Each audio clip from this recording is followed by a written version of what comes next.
दिख गया सबको? Break this seal. If you don't want to be like your parents, break this seal. वरना तुम कितना भी उनको गालियां दे लो, तुम कितना ही उनको कोस लो,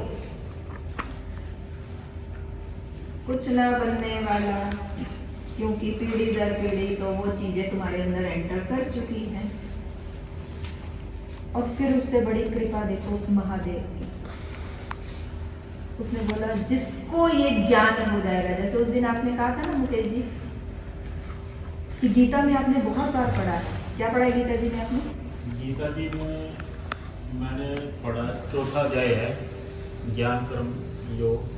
उसमें लिखा था कि ज्ञान से ऊपर कुछ नहीं है. और भगवान श्री कृष्ण ने उसमें कहा है, मैंने नोट भी बनाया है.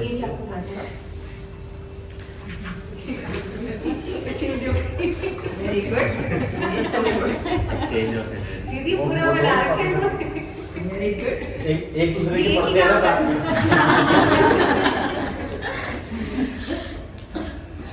भगवान श्री कृष्ण ने ज्ञान के ऊपर कहा है कि अर्जुन है धन रूप यज्ञ जितने भी है, यज्ञ ज्ञान का श्रेष्ठ उन सब से ही, सभी कर्म होते खत्म ज्ञान से. ज्ञान ने फल उनका है ज्ञान पहचान ले. ना कर ज्ञानी के पास प्रणाम कर, जा प्रश्न पूछ सेवा में रह तत्पर.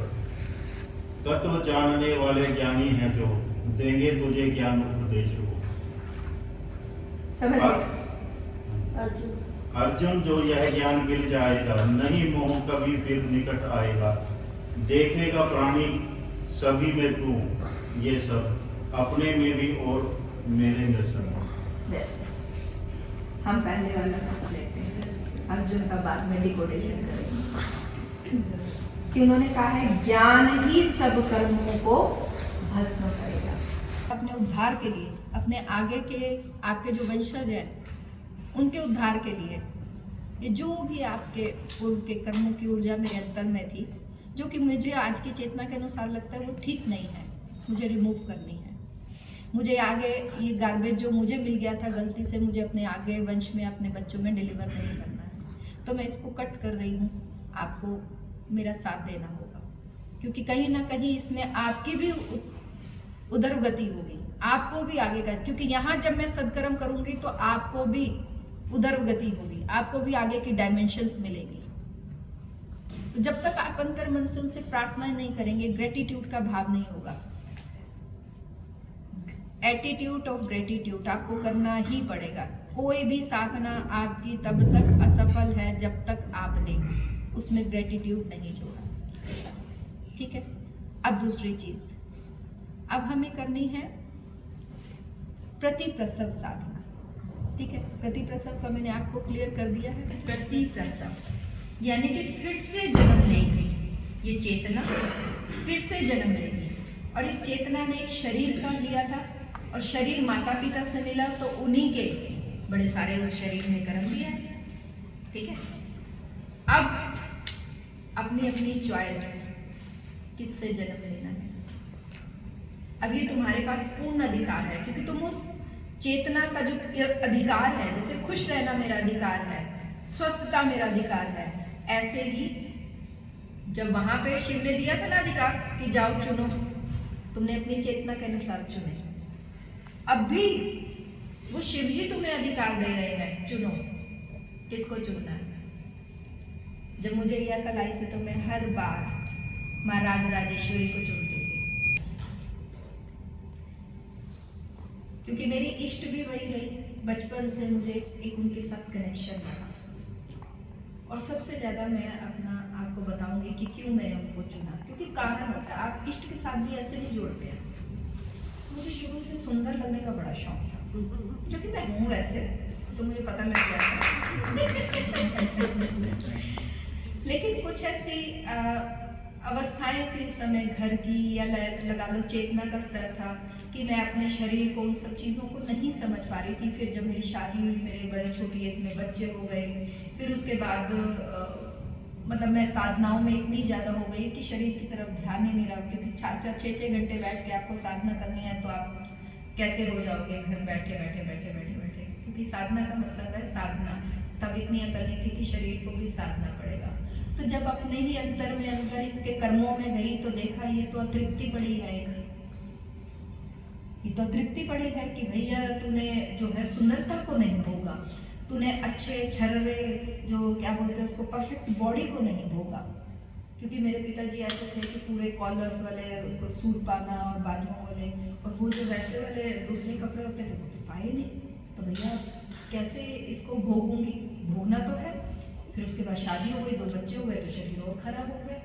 खराब तो नहीं कहूँगी, मतलब समझ रहे हो कैसा हो जाता है ना। तो फिर से नहीं भोग पाई, कुछ परिस्थितियाँ आर्थिक या सब कुछ ऐसा, समय ने वो मौका ही नहीं दिया अपनी इच्छा को पूर्ण करने का। और जैसे जैसे अपनी साधना में गहरे अंदर खड्डों में आप जाते हो तो आपको पता है कि आपने कौन कौन से अंदर कर्म दबा रखे हैं, कौन कौन सी अतृप्त इच्छाएं आपने अंदर दबा रखी हैं कि एक ही तो जीवन है छोटा सा, उसको पूरा करना है, वरना ये तृप्ति नहीं होगी तो फिर से मुझे आना पड़ेगा। और एक इतनी सी छोटी सी माइनर चीज़ के लिए मैं आऊँ, समझ नहीं लगता इस चीज़ के लिए। पॉसिबिलिटी क्या है? पॉसिबिलिटी है अपने आप को चेंज करना। तो ये जब दिमाग में आया तो फिर गुरु कृपा से समझ आया प्रतिप्रसव। अब ये माँ बाप ठीक है, अच्छे हैं, ओके फाइन, लेकिन ये ज़्यादा सुंदर है, ये राजराजेश्वरी ज़्यादा सुंदर है। इतने जुगों जुग बीत गए, इसकी कमर 32 से 36 होती नहीं है।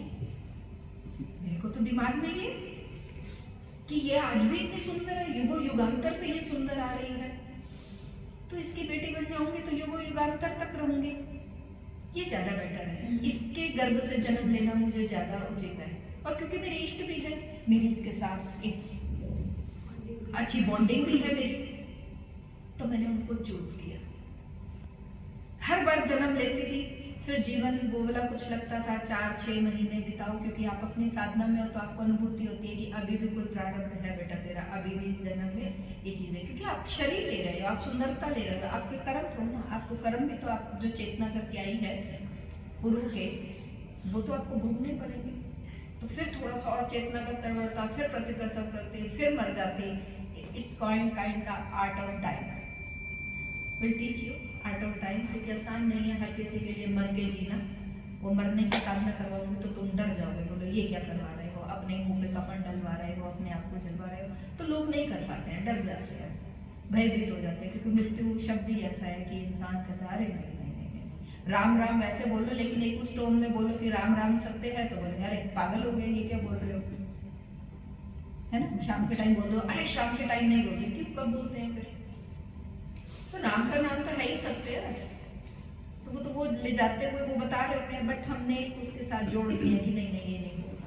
तो इसलिए लोगों के मन में मृत्यु को लेकर बहुत भय पैदा हो चुका है। लेकिन ये नहीं पता मृत्यु सबसे अच्छी चीज़ है कि जब आप रोज मरना सीख जाते हो, रात को बेड पे सोते हुए आप मर जाते हो और सुबह फिर आपको पता लगता है अच्छा जन्म मिल गया, अरे वाह बहुत अच्छी बात है, गुड है ना। तो फिर आप इंजॉय करते हो उस लाइफ। फिर जब एक दिन से वो आ जाती है तो आपको याद रहता है कि हाँ ये तो मैं रोज ही कर रही थी, आज असली में घर जाने को मिल रहा है।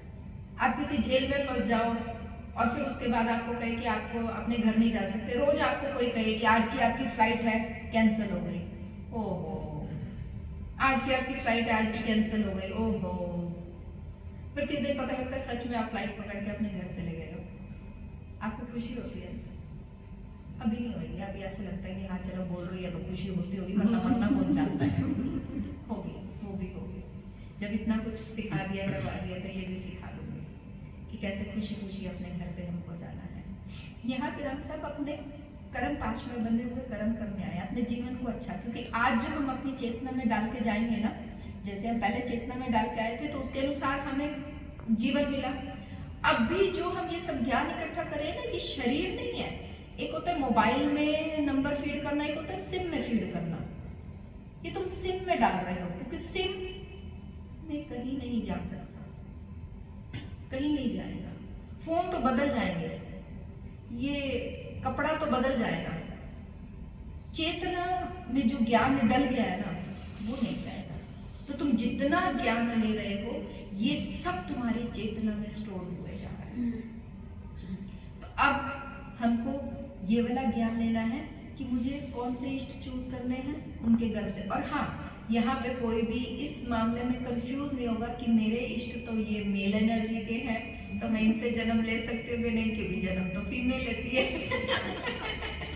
है ना। मेरे दिमाग में भी चल रहा था। बता दिया मैंने, कईयों के साथ आप ले सकते हैं। वो मैंने बताया ना, पुरुष वो निर्गुण निराकार है, उसका कोई भी नहीं है। हम ऐसे थोड़ा ना बोलते हैं एक ओंकार सतनाम कर्ता पुरख निर्भव निर्वय अकाल मूरत अजूनी सैभव गुरु प्रसाद। वो अकाल, उसकी कोई समय नहीं है, उसको किसी गुण परिगुण में कुछ नहीं बांधा गया है। वो एक परम चेतना है। आप उस परम चेतना के किसी भी स्वरूप से जुड़कर दोबारा से जन्म ले सकते हैं। बस बकायदा ध्यान रखना कि फिर आपका जन्म तभी सिद्ध है जब आपके अंदर आपके इष्ट के गुण दिखने शुरू हो। अगर कोई कह दे कि मैं कृष्ण भक्त हूँ, ध्यान से सुनना, मैं जो कृष्ण भक्त बैठे और उसके अंदर यदि प्रेम नहीं है तो वो अपने इष्ट से एकत्व की स्थिति में नहीं है। आप अपने इष्ट से एकत्व की स्थिति में आपके अंदर आपके इष्ट के गुण झलकेंगे। जैसे माता पिता के गुण बच्चे में छलकते हैं ना, दूर से देख के कोई कह देता है तेरी मम्मी तू दक्षिण तू मम्मी जैसा लगता है, तू पापा जैसी लगती है, बोल देते हो ना, देख के बोल देते हैं एकदम से। तुम्हारे अंदर भी झलकेंगे, तुम्हारे अंदर अपने इष्ट के गुण झलकेंगे, तुम अपरंपार प्रेम करने वाले बन जाओगे, प्रेम की मूर्त बन जाओगे। क्योंकि भगवान कृष्ण राधा रानी का स्वरूप क्या है, प्रेममय है। और ज्यादा वैसे कृष्ण स्वरूप वाले तो जो होंगे वो छलिया टाइप होते हैं, छलिया बोलते हैं ना, नटखट बच्चे, एक नटोरियस, उनके अंदर ना क्या छोटी सी नटखट वाली आदत उनकी हर चीज में रहेगी। नटखटपना उनके अंदर सुशोभित होगा, उनकी बॉडी लैंग्वेज से वो नटखटपना दिखेगा। जो शिव हाँ बिल्कुल, तूने उसके टाइम बहुत कान्हा जी को पूजा हुआ ना। मैंने भागवत पढ़ी थी पूरी, जब तक देखती देखा तो वो होंगे गुण 100% होंगे। असंभव है अगर आप अपने इष्ट के साथ एकत्व की स्थिति में हैं, आपके अंदर वो चीज आएगी। आप राधा रानी जी से अगर जुड़े हुए हैं, आपके अंदर अनकंडीशनल प्रेम की मुझे थेरेपी करवानी नहीं पड़ेगी, आपके अंदर अनकंडीशनल प्रेम होगा ही होगा। झूठा प्रेम नहीं, ऊपर से दिखा रहे और अंदर से नहीं कि चलो दिखाना पड़ता है, करना पड़ता है, समाज है, नहीं, आपके अंदर होगा। आपके चेहरे पे, व्यक्तित्व पे चलकेगा। आपके अंदर मां दुर्गा की एनर्जी है तो आपके अंदर एक कॉन्फिडेंस होगा, ऑटोमेटिकली होगा। आपकी आंखों में एक चमक होगी, बिल्कुल होगी। आप किसी भी परिस्थिति में लड़ने के लिए हमेशा तैयार रहेंगे, कोई भी परिस्थिति आपको हिला नहीं पाएगी। लोग भी कहेंगे कि अरे इसके साथ तो ये हुआ है, लगता तो नहीं है इसके साथ ये हुआ है, राइट रानी? आप पता लगा आपको क्यों कहती हूँ आप दुर्गा जी से जुड़े हुए? उनको नहीं पता था, लगता था कि मैं किससे जुड़ी हूँ, तो मैंने एक दिन बताया। अब रीमैच कर पा रही है ना, जीवन में कुछ भी होता है खड़ी रहती है। लोग भी कहते हैं ना, लगता तो नहीं, देख के तो नहीं लगता। इनके हस्बैंड के अभी तो 1 साल पहले कैंसर से रहते हैं। तो मुझे कई बार आके कहती है श्वेता मैं ऐसे डाल के जाती हूँ ना सूट वगैरह, अच्छे से तैयार होकर जाती है। मतलब वो दुर्गा माँ की एनर्जी है ना कि कुछ भी हो जाए जीवन में ठीक है, ओके है, फाइन है, लेकिन आसपास के लोग नहीं छोड़ते। वो कॉलेज में, स्कूल में जहाँ पढ़ाती है वहाँ पे कई बार मुझे आके ऐसे कहने लगी कि बताओ, लोग ना ऐसे कहते हैं कि तुम इतना बन सवर के आती हो, तुम्हें देख के लगता नहीं है कि तुम्हारे हस्बैंड की डेथ हुई है। मैं बोला दीदी लोग कहीं नहीं जीने देंगे, तुम खुश हो ना, तुम अपने आप को देखो, तुमको अच्छा पाना अच्छा लगता है, तुमने उस परिस्थिति को संभाल लिया, तुम आज खुश हो अपने जीवन में, अपनी यात्रा पे आगे बढ़ो। क्योंकि तुम्हारी यात्रा में बड़े सारे विघ्न भी आएंगे, तुम्हें आगे करने नहीं देंगे खुशी खुशी यात्रा। तुम असेंशन को प्राप्त हो रही हो ना, तो कोई तुम्हें असेंशन काहे को है कि ये तो सारे कीचड़ में अटके हुए, तुम्हारी टांग पकड़ के कीचड़ में खींचेंगे। तो फिर मैं इनको बूस्ट करके भेज देती हूँ, फिर ये थोड़े दिन रहती है, फिर कहीं से कोई आ जाता है तो फिर आती है, फिर बूस्ट करके भेजती हूँ। I am like a booster. लेकिन जीवन है, ये चलता रह जाएगा, ये बड़ी चीज है। तो अब सबको क्लियर हो गया कि अपने अपने इष्ट से कैसे जुड़ना है, कैसे उनके गर्भ में प्रवेश करोगे, कैसी चेतना, कैसी मानसिकता लेनी है अपनी, और क्यों जा रहे हो, क्यों चुना है तुमने उन्हें। मैंने अपना बताया मैंने क्यों चुना, आपको क्लियर होना चाहिए फंडा, व्हाई यू आर चूजिंग। कोई भी भगवान, कोई भी वो परम चेतना तुमको क्यों अपने गर्भ में जन्म देने देगी, क्यों तुमसे जुड़े? क्योंकि आप बच्चा सिर्फ गर्भ से पैदा नहीं होता, उसके बाद नाल काटी जाती है स्थूल रूप से, सूक्ष्म रूप से बच्चा हमेशा माता पिता से जुड़ा रहता है। कहां से? वो जो डीएनए लेवल पे भी, और एक सूक्ष्म कोड भी जुड़ी रहती है, वो काटनी पड़ती है, तब आप अपने माता पिता के उन गुणों से, अवगुणों से डिस्कनेक्ट होते हैं। नहीं तो जाने अनजाने वो चीजें आपके अंदर आती जाती है। एक एज के बाद आप कहते हो मैं तो बिल्कुल पापा जैसे हो गई, मैं तो बिल्कुल मम्मी जैसी हो गई। क्यों हो गए? क्योंकि आपको पता ही नहीं है, किसी ने बताया ही नहीं कि आपको ये कॉर्ड काटनी थी। वो चले जाते हैं लेकिन उसके बावजूद भी हम जुड़े रहते हैं, क्योंकि हमें किसी ने बताया ही नहीं। और बहुत सारा बच्चों ऐसा ज्ञान है हमारे शास्त्रों में पढ़ा हुआ जो हमें कोई बता ही नहीं रहा है। हम क्या पशु प्रवृत्ति में जिए जा रहे हैं, वही साइकिल चले जा रहा है, पीड़ितों से पीड़ित हो के हम पैदा हुए जा रहे हैं और आगे उनको करे जा रहे हैं। थोड़ी बहुत कहीं से कुछ समय मिलता है, कहीं से कुछ लेने की कोशिश करते हैं, फिर उसी पाश जाल में फंस जाते हैं। लेकिन तुमको अपने आप से वादा करना पड़ेगा कि मैं इस साइकिल को ब्रेक करूंगी। मेरे को नहीं बनना किसी के जैसा, मेरे को उसके जैसा बनना है जैसे मैं बनना चाहती हूँ। माता पिता से प्रेम है, उन्होंने जीवन दिया, ओके फाइन, ठीक है, आपके जो फर्ज है वो निभाएंगे उनके प्रति, वो कर्म है जो वो करेंगे, वो सब करेंगे। लेकिन अपने जीवन को पूर्णता की ओर लेके जाना। अब ये तो ना माँ बाप से प्रेम है तो वो गर्त में गए तो मुझे भी गर्त में जाना है। क्यों जाना है भाई? ये काहे का प्रेम हुआ? वो लोअर डिमेंशन में आज भी बैठे हुए हैं, तुम उनसे भी लोअर डिमेंशन में जाओगे, तुम काहे की औलाद हुए?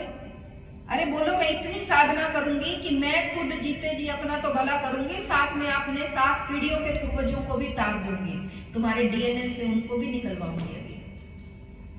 क्योंकि हम सबके डीएनए में हमारे पूर्वजों की ऊर्जा बैठी होती है।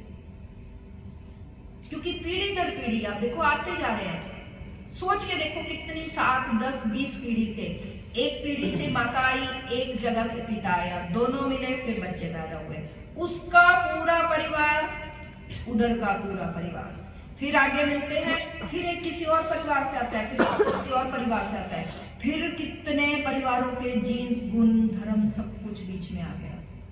तो सोचो तुम कितने मिक्स एंड मैच हो। सोचे कभी कहां जा रहे हो, चाहते क्या हो? कभी बैठ के ध्यान करना कि एग्जैक्टली मैं हूं मैं जो, तो तुमको अपने आप के ऊपर एक बार आएगा कि यार नहीं, सिर्फ food, sex, shelter, this is not enough for this life. इससे ऊपर भी कुछ है और मुझे वो बनना है। मैं उस एक का जैसा क्यों ना बनूं जिसका कोई गुण, धर्म, जाति कुछ भी नहीं है और वो अपने आप में पूर्ण है, तो मुझे उसके जैसा बनना है। जिस दिन तुम्हारे अंतर मन में आ गया, उस दिन तुमने साइकिल ब्रेक करने का पहला स्टेप उठा लिया और तुम्हारे अंदर के चेंज 100% तुम्हारी आगे की भी पीढ़ी को और तुम्हारी पीछे की पीढ़ी को भी तारेंगे। लेकिन तुमको एक स्टेप उठाना पड़ेगा, बिना स्टेप उठाए काम नहीं चलेगा। आपके डीएनए से रिलीज होगी ऊर्जा, पहले बूम प्रति प्रसव करेंगे, जन्म लेंगे, उसके बाद जन्म लेते बच्चे को आराम से लेटा दिया जाता है रुला के।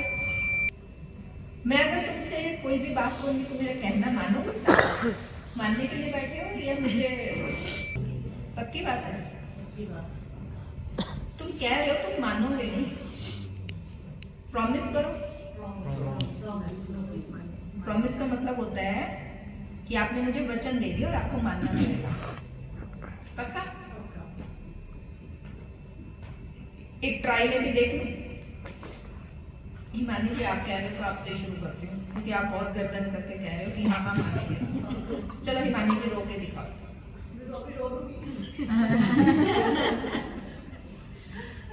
ऐसे नहीं, अच्छे वाला रोना है। ऐसे करके। और कौन रो सकता है? और कौन रो सकता है? और कौन रो सकता है? निकी तुम रो सकती हो? ठीक है। Release and out. रो दो। तुम मेरा कहना मान रहे हो, तुमको मेरी आज्ञा का पालन करना पड़ेगा।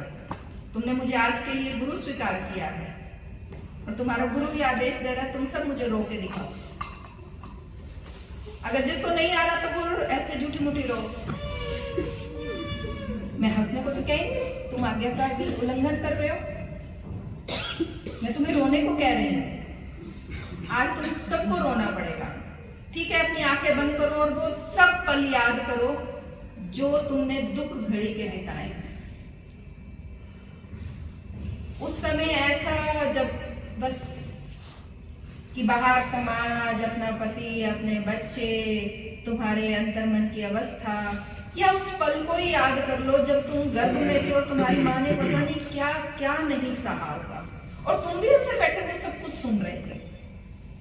तुमने वो सब दर्द, पीड़ाएं, उसके साथ जो भी कुछ भी, close your eyes and just listen, just feel. और किसी भी इमोशन को रोकना मत, ध्यान रखना मेरी बात को। एक बार बड़े अंतर मन से उस प्रेम भाव से सोचो कि जब तुम गर्भ में थे और तुम्हारी माँ के साथ पता नहीं क्या क्या हुआ था, कौन कौन से टॉर्चर, कितना दुख, कितनी पीड़ाएं उसको सहनी पड़ी होगी। पता नहीं उसका जीवन कैसे रहा होगा। और कभी मौका हो सकता है, लेकिन तुम रो सकती हो, ठीक है? Release and out.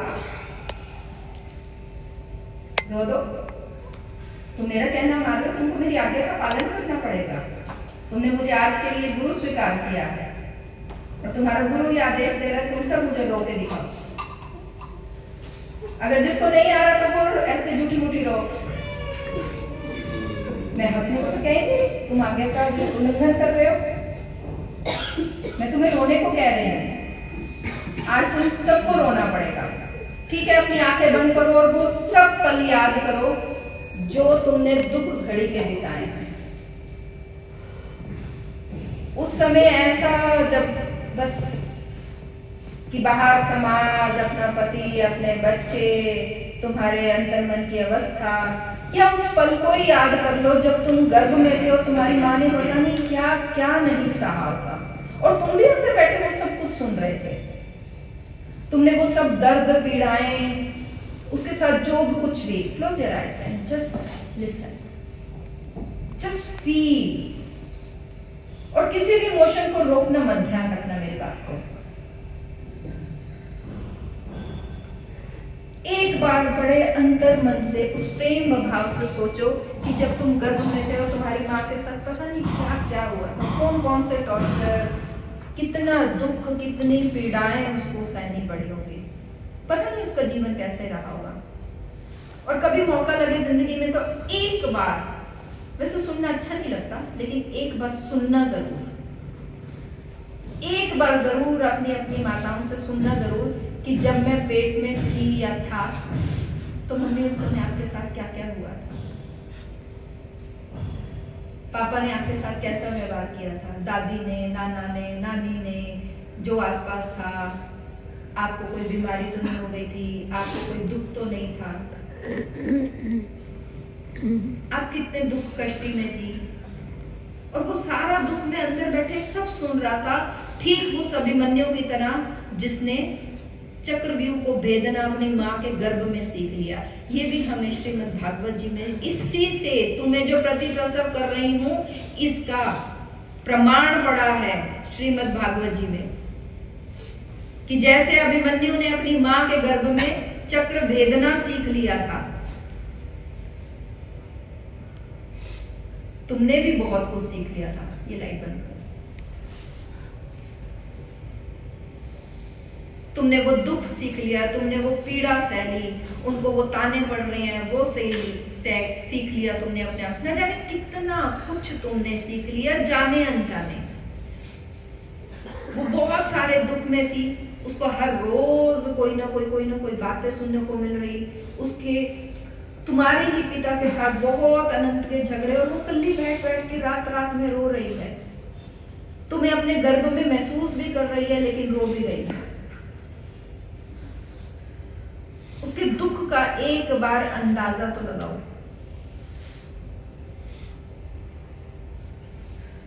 और ना जाने वो सारा दुख जाने अनजाने, और फिर तुम खुद जब उस परिस्थिति में थी,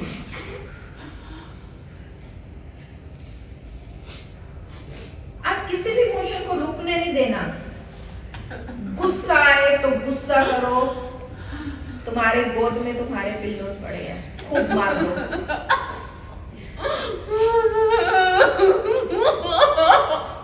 सारी अपनी फ्रस्ट्रेशन बाहर निकालो। वो सब दुख पीड़ाएं जब तुम खुद मानती हो तुम्हारे साथ क्या क्या था। जस्ट रिलीज, वो सब कुछ याद करो और बाहर निकालो। क्या क्या हुआ था तुम्हारे साथ, तुम कैसा जीवन चाह रहे थे, तुम्हें क्या मिल रहा था। तुम्हारे अंतर का दर्द सुनने वाला कोई नहीं था, तुम्हें समझने वाला कोई भी नहीं था। Just release and out. क्या क्या हुआ उस क्षण तुम्हारे साथ, वो सब पलों को याद करो। और तुम्हें करने पड़ेंगे क्योंकि तुम्हें वापसी, if you want your future betterment, just enter into the past bitterments. Past के उन सभी कड़वे में तुम्हें एंटर करना पड़ेगा। उन सब चीजों को महसूस करना पड़ेगा। तुम्हारे पहले बच्चे के समय, तुम्हारे दूसरे बच्चे के समय, या तुम्हारे जीवन में जो कुछ भी दुख की घड़ियां, कोई तुम्हारे चाइल्डहुड इंप्रेशंस, फिर जब तुम बाहर आए तो तुमने बाहर आके भी इतना कुछ दुख, पीड़ा, कष्टियां देखी। तुमने बच्चा डिलीवर कर दिया, उसके बावजूद भी तुमने खूब दुख कष्टियां देखी। तुमने सोचा था कि शायद ये बच्चा होने से सब ठीक हो जाएगा, इसके आने से ठीक हो जाएगा, लेकिन जीवन और फिर बदतर हो गया और प्रारब्ध सब निकल के आ गए। ऐसे ऐसे प्रारब्ध जिनको सहना भी मुश्किल था। इतना दुख, वो एक एक रात, एक एक पल, एक एक समय, आपस के वो झगड़े, वो बहस, वो क्रोध में एक दूसरे को मारना, घर से बाहर निकल जाना, क्योंकि ये सबके साथ हुआ होगा, क्योंकि ये सब पीड़ितों से पीड़ित आए हुए हैं।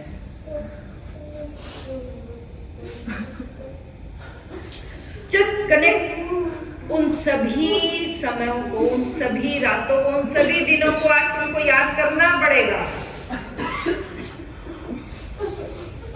क्यों इतना दिल में इतना दर्द, इतना दुख, कब तक ये खिड़कियां बंद कर करके बैठे रहोगे, अंदर कितने दुख पालोगे, किस किस से छुपाओगे, किस किस के आगे तुम इतनी चादरें ओढ़ ओढ़ के, अलग अलग चेहरे पे, अलग अलग इमोशंस के मेकअप लगा लगा के लोगों के सामने प्रेजेंट होगे। कहीं तो खुलो, अपने उस इष्ट को ही बुला लो कि आज तेरे को ही आना पड़ेगा मेरे इन सब दुखों को सुनने के लिए। क्या मेरा दुख था, क्या मेरी गलती थी, क्या मेरे से हुआ था जो तूने मुझे ये जीवन दिया। क्योंकि मेरा ये मानना है तू ही रचेता है मेरे जीवन का, और मैं तेरे को सरेंडर हूं। मुझे बता, मुझे इस दुख से दूर कर, मेरे अंदर की इस पीड़ा को बाहर निकाल। हे महादेव, मैं आपको समर्पित हूँ। हे पराशक्ति, मैं आपको समर्पित हूँ। आज आपको बताना पड़ेगा, मेरे अंदर के उन सभी दुखों को बाहर निकालना पड़ेगा। मैं इस जीवन में सुख भोगने आई थी, मैंने अपने जीवन साथी सुख भोगने के लिए, आनंद के लिए चुना था, इन दुख कष्टों के लिए नहीं चुना था। फिर मेरे जीवन में ये सब दुख पीड़ाएं क्यों, और मैं ऐसी हूं तो मैं ऐसी क्यों?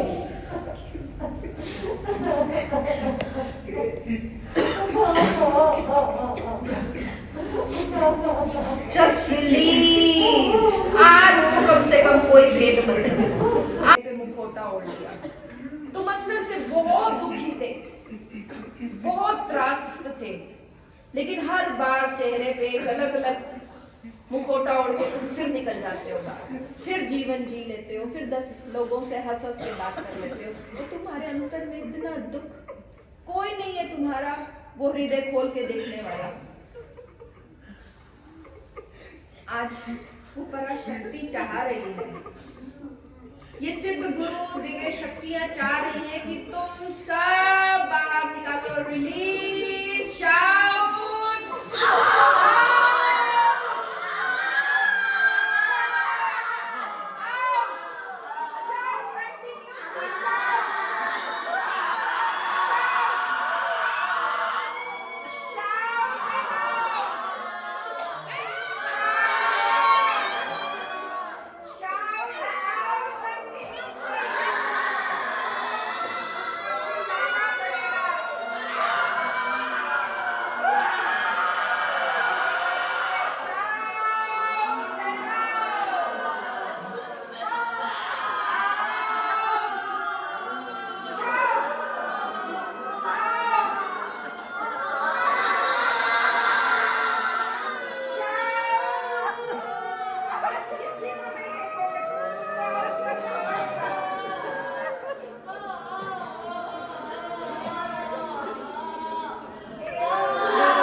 छोड़ना नहीं चाहते इस घर को। Just shout and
अगर आज भी रोक लिया तो फिर ये कभी बाहर नहीं आएंगे, रखेंगे, बाहर नहीं आना चाहेंगे।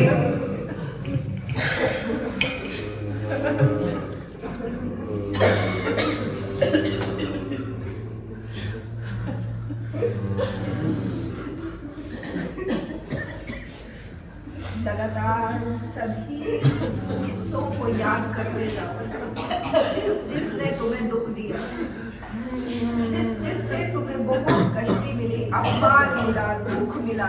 किसी ने तुम्हें मोटा कहा, किसी ने तुम्हें पतला कहा, किसी ने तुम्हें गंदा कहा, किसी ने तुम्हें अच्छा कहा, किसी ने तुम्हें कहा तुम कुछ नहीं कर सकते, किसी ने तुम्हें कहा तुम कोई काम के नहीं हो, तुम व्यर्थ हो,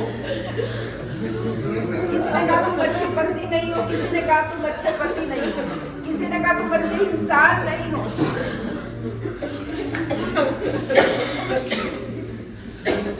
Just release and release.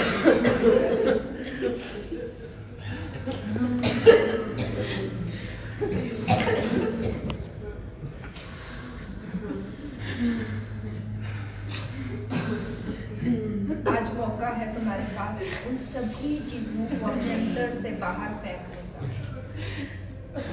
अगर आज भी तुम नहीं छोड़ पा रहे ना, तो समझ लेना तुम चाहते ही नहीं हो कि वो बाबा शिव तुम्हारा उद्धार करे, तुम्हें नया जीवन मिले, तुम्हें नए ऐश्वर्य मिले। अगर नया सब कुछ चाह रहे हो तो पुराना तुम्हें त्यागना पड़ेगा। पुराना त्यागने के लिए जबरदस्ती once again shout and out.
के वो पराशक्ति तैयार है हर तरह के तुम्हारी बात को सुनने के लिए।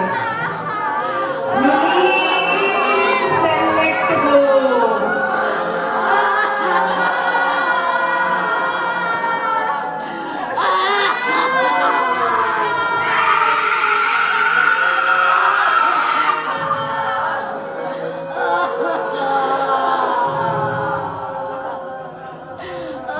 पराशक्ति तैयार है तुम्हारे सारे दुखों को लेने के लिए। अब भी क्यों आवरण ओढ़ के बैठे हो? एक बार तो उसको समर्पित हो जाओ। एक बार तो अपने ये सारे मुखौटों को उतार के फेंको। एक बच्चे की तरह हाथ ऊपर करके उससे कहो, हर हर महादेव, हर हर महादेव, हर हर महादेव, हर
दुख हर दारिद्र्य हर, सभी बोलो, काल हर कष्ट हर, दुख हर दारिद्र्य हर, काल